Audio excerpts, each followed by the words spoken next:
Just when it seemed like Katt Williams had stepped back from exposing the industry, he plunged back into the fray to unveil the stark reality behind Wendy Williams' tragic downfall. From dominating daytime TV to being confined to her bed without a penny to her name, new revelations pinpoint Diddy as the architect of her ruin, wielding his wealth and connections to orchestrate her demise. The animosity between Diddy and Wendy was palpable and intense, stemming from Wendy being the first to publicly accuse Diddy of discreetly engaging in inappropriate behavior with young men in Hollywood in exchange for career opportunities. Diddy's retaliation was swift and severe. He not only had her ousted from her radio gig, but also blacklisted her across New York's airwaves. The feud escalated when Wendy released compromising photos of a man suggesting an undisclosed homosexual act, sparking Diddy to intervene directly. On a heated call, he declared, "Let me make this clear. Once I'm back in New York, if she's still on the air," warning a radio executive that no one he was associated with would have any dealings with them, no artists, no collaborations, nothing.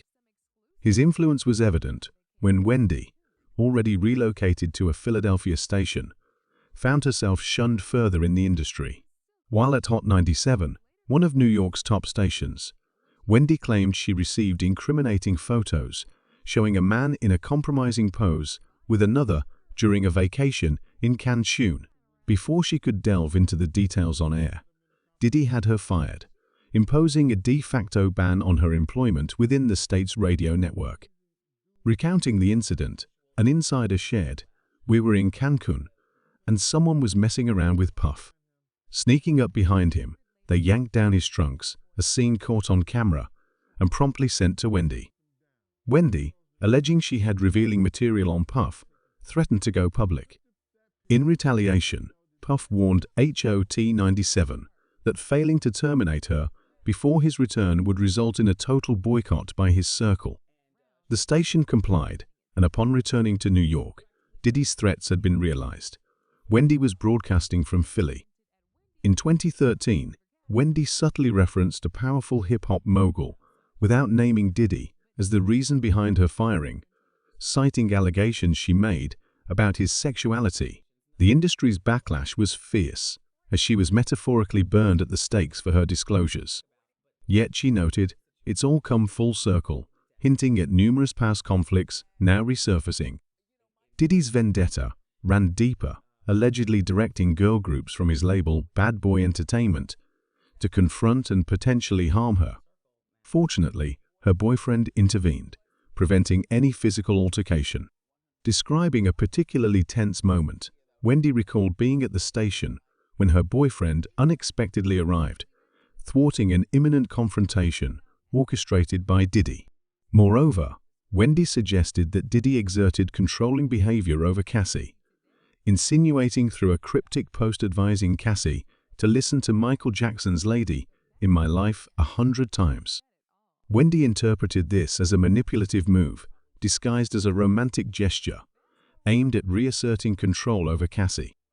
Years later, in 2017, Diddy and Wendy appeared to reconcile publicly on her show. Diddy expressed his admiration for her pioneering coverage of hip-hop, acknowledging the past tension with a nod to their complex history. "It's been a long time coming. I'm proud of how you've showcased our culture. Despite our differences, this is a full circle moment." But despite appearances, Diddy's animosity towards Wendy never really subsided, culminating in a career that's been thoroughly sabotaged. Presently, Wendy is facing an incredibly tough period, diagnosed with primary progressive aphasia and frontal temporal dementia. A press release from her family highlighted growing concerns about her ability to process information and frequent erratic behavior and confusion over financial matters. You're not familiar with that, are you? No. All right, let me explain. Lymphedema, look here. Do you see this? Observe closely. I can't raise my arm any higher. This swelling here, you see? That's what it is. And it has left me with barely any feeling in my feet, about 5% left, to be exact. The extent of Wendy's plight became starkly apparent with the release of her documentary, Where is Wendy Williams?" where she disclosed being exploited by those appointed to oversee her well-being. Shockingly, she admitted to not recognizing some of the new faces hired to manage her life. And worse, she accused them of financial theft. "People are just taking money around me. Enough already," she lamented.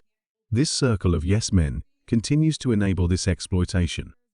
Recall, in 2022, Wells Fargo froze her accounts amid suspicions of internal theft and unauthorized financial dealings by her team. Her cognitive decline left her unaware of the extent of the pilfering. The situation escalated until Wells Fargo demanded a court-appointed guardian, arguing Wendy was no longer capable of managing her affairs. However, the appointed guardian, later identified as Sabrina Macy, reportedly exploited her financially too. When Wendy sought clarity on her finances, she hit a wall.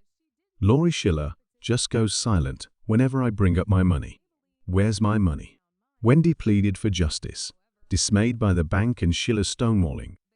Her sister and son, Kevin Jr., have spoken out against the injustice, describing how Wendy's life and finances are now controlled by strangers who show no real concern for her well-being. She puts on a brave face, always making sure to look good for the cameras, but behind that, she's struggling, calling for help they shared. Despite her frail health, Wendy's entourage, under the guise of care, continues to supply her with alcohol and other substances, worsening her condition. This abuse has drawn parallels to other high-profile conservatorship battles like Britney Spears and Kanye West's. Britney, in a poignant court testimony, revealed how her family had her heavily medicated on lithium to manage her finances under the guise of incapacity. "I want to sue my family," Britney disclosed, expressing a desperate need to share her story publicly and challenge the narrative crafted by her conservators.